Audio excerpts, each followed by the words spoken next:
전화벨 소리가 울립니다.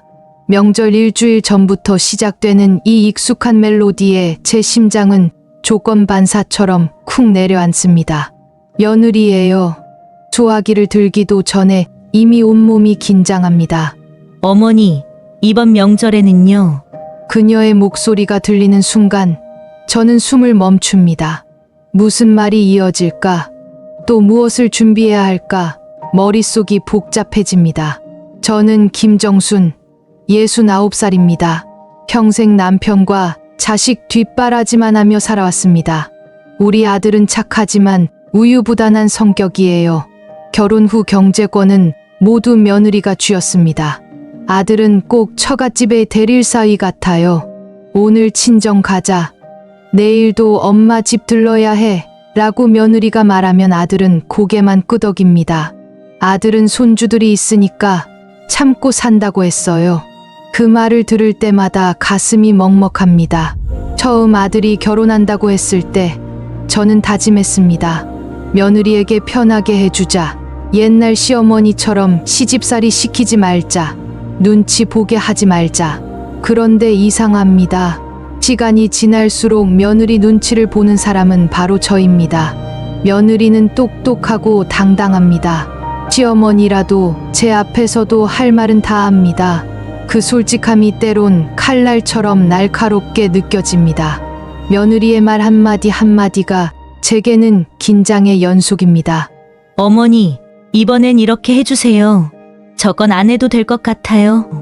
듣다 보면 제가 뭘 해도 될지, 뭘 하면 안 될지 헷갈립니다. 명절이 다가갈수록 마음이 무겁습니다. 예전엔 명절이 가족이 모이는 즐거운 날이었는데 이젠 시험 보는 날 같습니다. 잘해야 한다는 압박감, 며느리 앞에서 실수하면 안 된다는 두려움이 저를 짓누릅니다.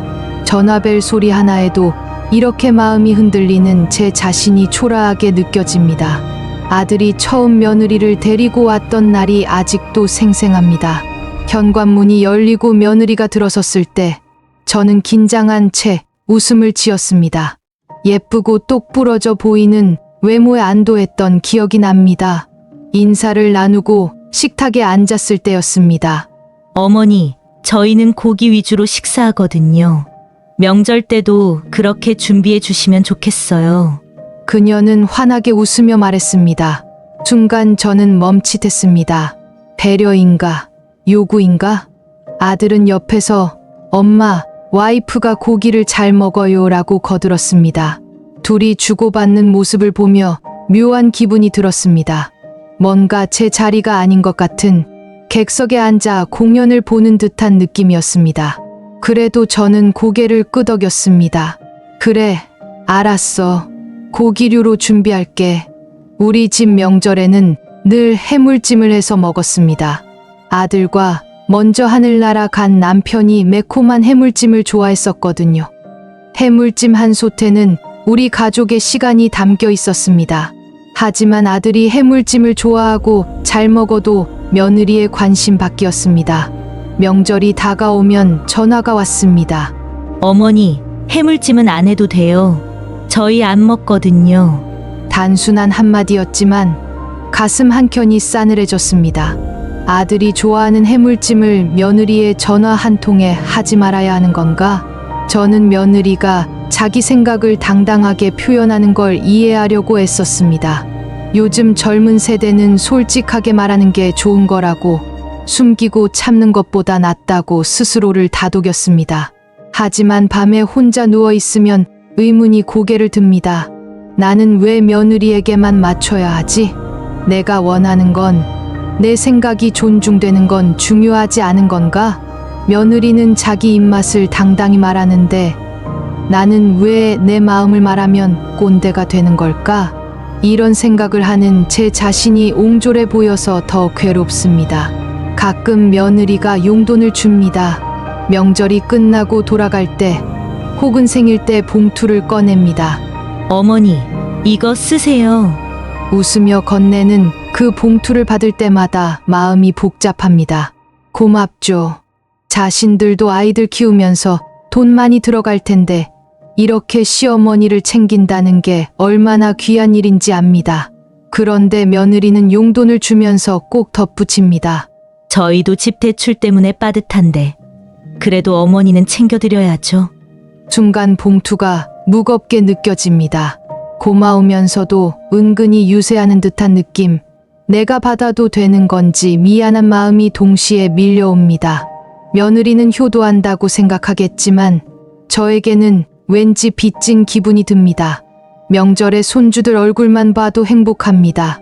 함께 밥 먹고 이야기하는 것만으로도 충분합니다. 그런데 며느리가 자신들도 대출 때문에 힘들다면서 주는 용돈은 마음으로 주고받는 게 아니라 거래하는 느낌이랄까요. 봉투를 받고 나면 며느리에게 더 잘해야 한다는 부담이 생깁니다. 받은 만큼 갚아야 한다는 의무감이요. 친구들과 이야기하다 보면 자책하게 됩니다. 다들 며느리 잘 둬서 좋아하던데 나만 왜 불편하지? 남들은 며느리와 친하게 지낸다는데 나는 왜 이렇게 어색할까? 내가 며느리를 제대로 대하지 못하는 걸까? 혼자서 마음을 정리해 보지만 쉽지 않습니다. 내가 진짜 원하는 게 뭘까요? 돈인가? 관심인가? 아니면 그냥 편안한 관계인가? 며느리에게 무엇을 기대하는지 저 스스로도 정확히 모르겠습니다. 그저 손주들과 아들이 행복했으면 좋겠고 명절 때 따뜻하게 모였으면 좋겠는데 왜 이렇게 마음이 복잡할까요? 봉투를 서랍에 넣으며 한숨을 쉽니다. 명절 하루 전 현관 초인종이 울립니다. 아들이에요. 혼자입니다. 며느리는 친정에서 손주들과 차례를 지낸 뒤 내일 늦게 온답니다. 남들은 어떻게 며느리가 명절 음식하러 오지도 않고 아들만 먼저 보내느냐고 할 수 있지만 그런데 저는 아들만 먼저 오는 이 시간이 가장 편안한 순간입니다. 엄마, 왔어요. 현관문을 열고 들어오는 아들의 목소리가 예전 그 목소리 같습니다. 결혼하기 전 편하게 집에 들어오던 그때처럼요. 우리는 거실에 앉아 이런저런 이야기를 나눕니다. 회사 일, 아이들 이야기, 일상적인 소소한 것들. 마누라 없이 혼자 왔을 때 이럴 때만 아들이 솔직해집니다. 엄마, 사는 게 쉽지 않네요. 한숨 섞인 그 말에 제 가슴도 답답해집니다. 아들은 와이프에게 꽉 잡혀 있습니다. 경제권도 없고 친구 약속도 마음대로 못 잡습니다. 오늘 친정 가야 해. 내일 장 봐야 해. 며느리의 스케줄에 따라 로봇처럼 움직입니다. 힘들면 얘기해봐라. 제가 조심스럽게 말하면 아들은 고개를 젓습니다. 아이들 때문에라도 참아야죠. 엄마도 아시잖아요. 그 말이 칼처럼 제 가슴을 찌릅니다. 제 아들이 결혼해서 행복하길 바랐는데 참고 산다니요. 안쓰럽기도 하고 동시에 답답합니다. 하지만 저도 며느리 앞에서는 말을 못합니다. 아들에게 당당하라고 할 자격이 저에게 있을까요? 둘이 차를 마시며 앉아 있으면 이 시간이 영원했으면 좋겠다는 생각이 듭니다. 내일 며느리가 오면 아들은 또 다른 사람이 됩니다. 조심스럽고 눈치 보고 말수가 줄어듭니다. 그 모습을 보는 게 괴롭지만 제가 할 수 있는 건 아무것도 없습니다. 그저 따뜻한 차 한 잔 더 따라주는 것뿐입니다. 명절 아침은 전쟁입니다. 새벽 5시에 일어나 음식을 준비합니다. 갈비찜으로요. 예전처럼 해물찜을 만들지는 않습니다. 며느리가 안 먹는다고 했으니까요. 하지만 평생 해오던 걸 안 하려니 늘 어색합니다. 오후 3시쯤 며느리가 도착합니다. 손주들과 함께 현관문을 열고 들어섭니다. 어머니, 안녕하세요. 밝게 인사합니다. 손주들이 제게 달려와 안깁니다. 이 순간만큼은 행복합니다. 하지만 곧 며느리의 목소리가 들립니다. 어머니, 오늘 친정에서 많이 먹었어요. 배불러서 조금만 먹을게요. 마음 한켠이 서늘해집니다. 새벽부터 준비한 음식들이 눈에 들어옵니다. 갈비찜이며 각종 전들이며 잡채. 모두 며느리 입맛 맞추려고 정성껏 준비한 것들이에요. 그런데 이미 배가 부르답니다. 식탁에 앉아 며느리는 음식을 집어들며 평가합니다. 어머니, 이건 좀 짠 것 같아요. 이건 별로예요. 숨이 막힙니다. 힘들게 준비한 음식이 쓸데없는 수고처럼 느껴집니다. 아들은 옆에서 거듭니다. 엄마, 다음부터는 간단하게 하세요. 이렇게 많이 안 해도 돼요. 아들의 말이 위로인지 상처인지 구분이 안 됩니다. 마음은 이해하려고 하는데 가슴은 무너집니다. 설거지할 때 남은 음식을 보며 마음이 안 좋습니다. 대체 나는 누구를 위해 준비한 걸까요? 저는 옛날 방식의 명절을 기억합니다. 시어머니가 새벽부터 부엌에서 음식을 준비하시면 저는 옆에서 거들었습니다. 잡채를 볶고 전을 부치고 갖은 나물을 무쳤습니다. 힘들었지만 그게 당연한 거였습니다. 가족이 모여 함께 먹는 그 한 끼에 우리의 마음을 담았습니다. 한 접시 한 접시가 사랑의 표현이었습니다. 하지만 며느리는 다릅니다. 그건 옛날 방식이에요. 이제는 그렇게 안 살아요. 단호하게 말합니다. 요즘은 명절도 간소하게 해요.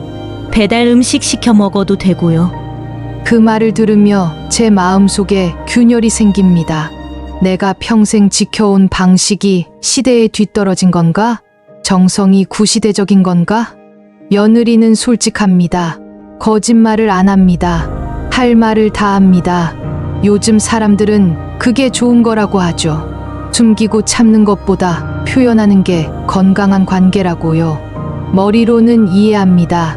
하지만 가슴은 상처받습니다. 솔직함과 배려 사이의 경계, 그 미묘한 선을 며느리는 쉽게 넘습니다. 전화벨만 들어도 이제는 가슴이 철렁합니다. 또 무슨 말을 할까? 또 뭘 부탁할까? 미리 긴장됩니다. 혹시 내가 불편하게 한 게 있니? 용기 내어 물어봤습니다. 며느리는 담담하게 대답합니다. 없어요, 어머니. 저는 하고 싶은 말은 다 하는 편이라서요. 불편하면 바로 말해요. 그 말이 위로가 아니라 부담이 됩니다. 며느리는 편할지 몰라도 듣는 저는 매번 조마조마합니다. 언제 어떤 말이 튀어나올지, 어떤 평가를 받을지 알 수 없으니까요.